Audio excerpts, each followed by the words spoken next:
A little different thing between Ryan and Ken for me is that Ken knew that Gypsy was still married. Where's your respect for Ryan? You may not like the guy at all, but like that, for me, that says a lot about your character. And I don't feel like he was trying to protect Gypsy in the best way. How are you protecting her from what these people are going to say about her? How are you protecting her from what the world is going to think of her? You are not doing anything at all. Y'all are making irrational decisions based on short-term happiness instead of, thinking long-term. Watching Mia and Christy fight, I'm just like, People get affected by my choices. I get affected by my choices. But at the end of the day, I have to also live with myself. And if nobody else is going to make me happy, I have to do what is going to make me happy. Many men write to me in prison. That's how I met Ken. We got engaged in 2019, but it didn't work out. I was still such a young girl. I had so much to learn about relationships.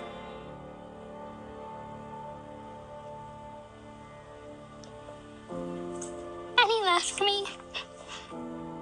And it broke my heart. And so it's like I always bring it back to that curse where I'm like, I believe it's true. If something happens with Gypsy and Ken, it's going to be your fault. He's trying to weasel his way back in because now Gypsy's out of prison. I've never been on camera before talking about anything like this. Mad at me because I confided in someone. I need to have faith that she will always come back. I'm gonna want a divorce. I was like, let's get matching husky tattoos. This was my idea. Like, let's do it. I'm like, this feels right. This feels good. The matching tattoos broke my heart. It was like, did I mean anything? I bring a certain level of drama to his life that I don't mean to bring.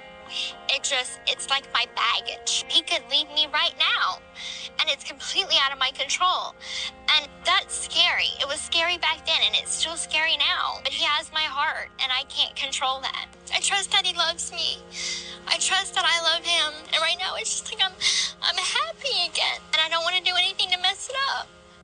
Okay, I put these clips in a way so that way you can understand in a fuller context the relationship between Gypsy and Ryan and Gypsy and Ken. Now, I have not spoken about this, but the thing that really bothers me about these clips is where Gypsy laughs. She actually laughs after she causes, with her actions, choices, words, and behaviors, her dramas and her life actually causes destabilization, disarray, and damage between her stepmom and her sister. Now, we know that she's jealous of Mia because she said it more than once. But that she sits back and laughs and then goes on to say, but I have to live with the choices that I make. And if nobody's going to make me happy, then I have to make myself happy. You do have the civil, the constitutional, and the basic human right to pursue your own happiness, Gypsy. You do. And nobody is trying to deny you that or take that from you. But it's your own actions, words, choices, and behaviors that is leading me to voice my opinion and say, you pursuing your own happiness does not come above and before anybody else's rights. It doesn't come above and before treating other people with care and decency and love and respect, especially to their emotional health and mental health and even their physical health. You pursuing your own happiness doesn't come at the cost and the price of other people's rights being infringed on or them being hurt and damaged and disposed of and even further abused. And so I just got to say, I'm not okay with none of that. And the whole laughing part because you think it's funny that your life and your drama is actively causing this disarray and destabilization between a mother and a daughter is very telling.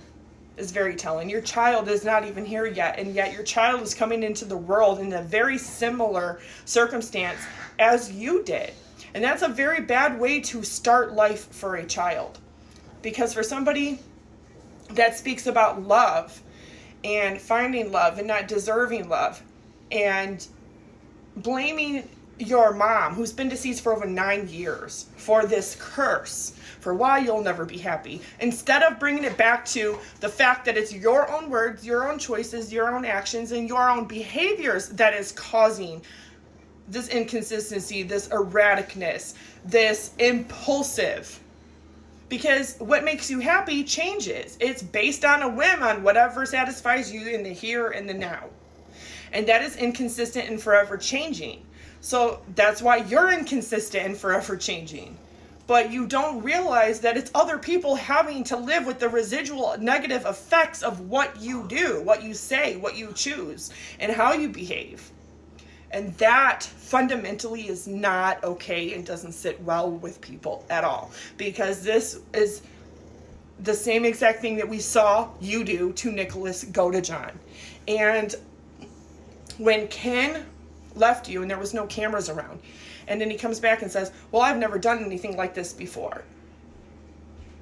Of course you haven't, Ken. Of course you haven't done anything like this before. You haven't dated anybody with the kind of infamy and national attention and subscribers and followers that Gypsy has before. In fact, I would probably gather that's what got you to start writing her in the first place. And then when it didn't benefit you, you suddenly dumped her.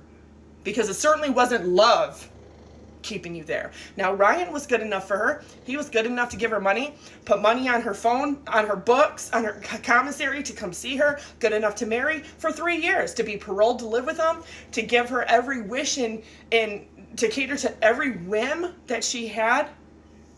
But he's not good enough to treat decently. He's not good enough to give any care or caution or concern to his emotional, mental health. Committing adultery and getting pregnant, filing for divorce, sudden abandonment, that's a lot for somebody to go through. But it doesn't matter because you're pursuing your own happiness. Because if nobody's going to make you happy, you get the right to do it, right? So that's the excuse. I don't think there is an excuse. I don't think there is an and, a reason, an if, a but that condones or justifies treating people like that. So Ken is now in your life and he's treating Ryan like that. And you're doing it on a global multiple global platforms. This is global humiliation that Ryan has to face. And then now he has to be on the birth certificate and undergo a DNA test and have the birth certificate amended. Isn't that very similar to what you went through when you came into the world, and now a baby is coming into the world like that? This is already starting this child's life off with such not good, not stable, consistent, safe, healthy, long-term at all. And your sister is the only voice of reason in your life. And I'm sure that's because she does love you and care about you. But instead, you think it's funny to cause her and her mom to have mental and emotional and verbal arguments that are very heated. And that's what you're doing to your family and the people that are in your sphere. Now, when the truth is just the truth. And anybody that speaks the truth or voices their opinion, we're doxxed, we're called evil, we're harassed, we're stalked, we're given death threats. We're told that we're crazy and all of these other things. But the truth is the truth, and the truth hurts. But the truth also sets you free. It sets you free from this fake victim narrative that is going on.